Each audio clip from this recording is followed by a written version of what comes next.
The main screen from which you track and control your inventory is accessed by clicking on Inventory Item under the Inventory drop-down list on the left side of the screen. After you click on Inventory Item, you will be taken to the following screen, which we'll call the Main Inventory Control screen. From this screen, you can see a list of all inventory items and quickly determine the quantity on hand. Input new inventory items into EasyMWeb. Edit inventory items currently in EasyMWeb. Delete inventory items from EasyMWeb. Check in, check out, or return replacement parts and/or materials into inventory. At the top of the main inventory control screen, you'll see the list of inventory items. The list of inventory items displays all of the inventory items that you have entered into EasyMWeb so far. Just by simply looking at the list of inventory items, you can glean the following information for each inventory item you've entered. The item number of the inventory item. The item number for each inventory item is shown in the item number column. The item number is an arbitrarily chosen code that is used to uniquely identify each inventory item in EasyMWeb. The item number for an inventory item may or may not correspond with the internal tracking numbers your company uses to track inventory. The name of the inventory item. The full name for each inventory item is shown in the Inventory Item column. This is the name of the inventory item in plain English and is meant to clearly tell the operator what the inventory item is. What type of inventory item it is? The entries under the inventory type column say whether the inventory is a material or a replacement part. The quantity available on hand. The quantity currently available on hand is shown in the Quantity on Hand column. Whether the quantity shown is low or high. In addition, the entries shown under the Flag column let you know whether the quantity shown in the Quantity on Hand column are low or high for that inventory item. For example, a quantity of 5 may be high for an inventory item that you do not use often, but this may be low for an inventory item that you use very frequently. You cannot tell simply from the quantity whether an item is at a critically low quantity or not. With this in mind, the Flag column immediately lets you know whether the item is at a critically low level, which is a red-colored letter C. It's low, an L, is at a normal level, an N, or is at a high quantity, an H. Now we'll discuss inputting a new inventory item into EasyMWeb. There are two ways you can begin inputting your new inventory item. You can either click on the New Inventory Item tab above the list of inventory items, or you can click on the yellow-colored New button at the bottom right corner of the screen. After clicking on either of these, you'll be taken to a screen where you enter the details about your new inventory item. As you can see here, there are several fields on the New Inventory Information screen in which you can enter data. Fields marked with a red asterisk are required fields, which means that you cannot save the inventory item into EasyMWeb until you have inputted information into these fields. Also notice that all of the fields are organized into groups, such as primary identifying information, secondary identifying information, pricing information, etc. We'll proceed group by group and describe the purpose of each data field. Primary identifying information. Item number. In this field, you enter a code that uniquely identifies the inventory item. This can be either a code from your existing cataloging system that your company uses internally, or a completely new code that you'll use in EasyMWeb. Item name description. In this field, you enter the name of the inventory item. This name describes the inventory item in plain English and does not need to be unique. Item status. Here, you choose whether or not the inventory item is active or inactive. If it is active, then it's available to be included in work orders and maintenance profiles. If it's set to inactive, then it cannot be used in work orders and maintenance profiles. Click in one of the two circles to make your selection. Secondary identifying information. Date. This is the date for the inventory item. Preferred vendor. From this drop-down list, you can select the vendor from whom you prefer to purchase this inventory item. Keep in mind that only vendors which you've already entered into EasyM Web will appear as selections here.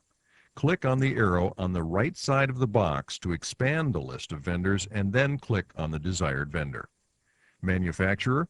Here you enter the manufacturer of the inventory item. Pricing information. Unit. Here you enter the unit in which quantities of this inventory item are measured. For example, if you're entering engine oil as an inventory item, you might enter quart as the unit. Cost. Here you enter the cost per unit of this item which you charge customers when you do maintenance for them. The amount you enter here will automatically be included on invoices that you create in EasyM Web. Percent markup. Here you enter the markup on the cost per unit of this item. The amount you enter here will be automatically reflected on invoices that you create in EasyM Web, although you have the option of changing the markup or even giving a discount when you create the invoice.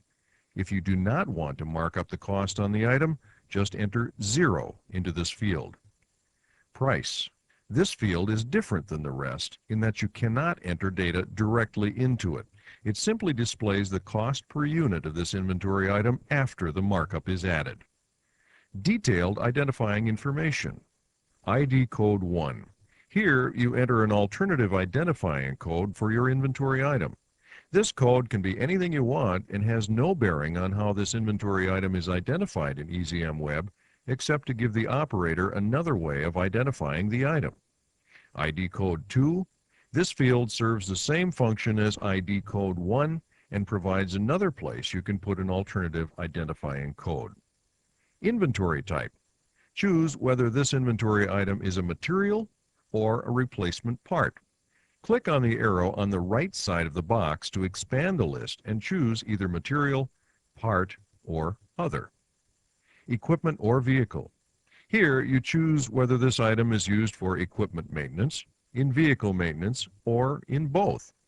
Click on the arrow on the right side of the box to expand the list and click on either equipment, vehicle, or both.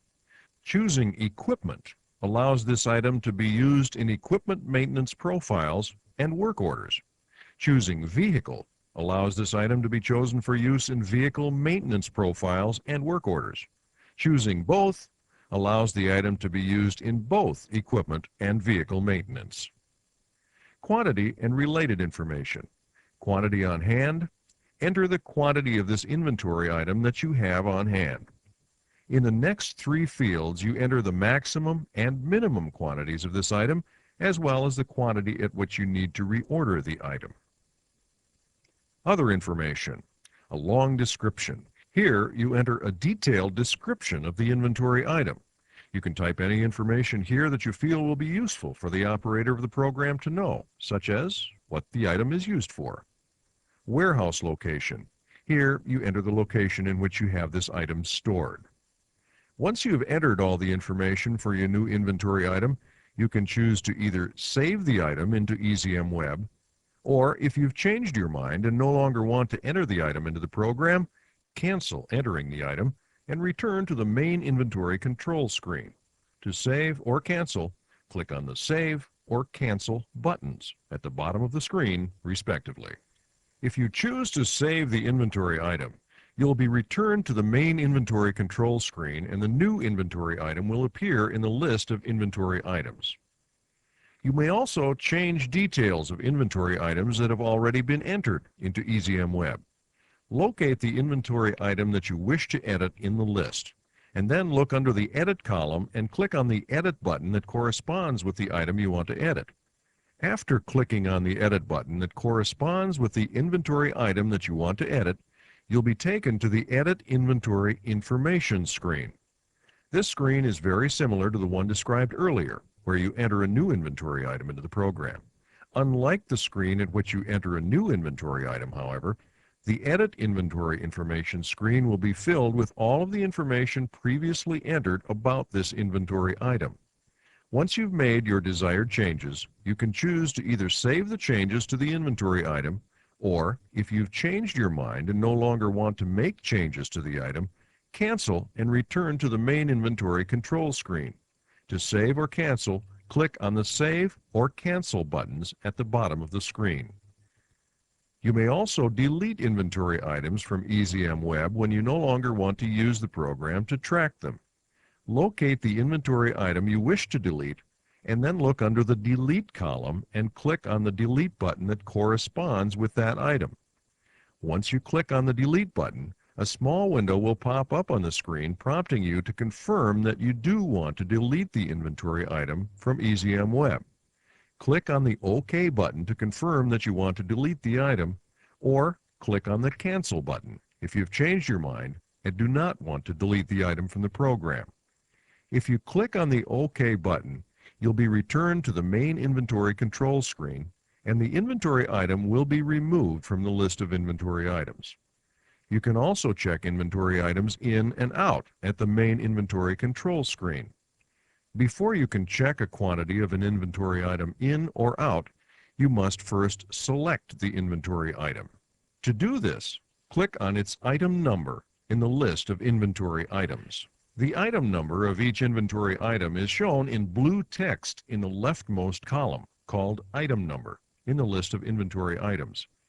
Once you've selected an inventory item from the list, notice that the list of transactions shown below the list of inventory items is updated with all of the transactions for the inventory item you selected.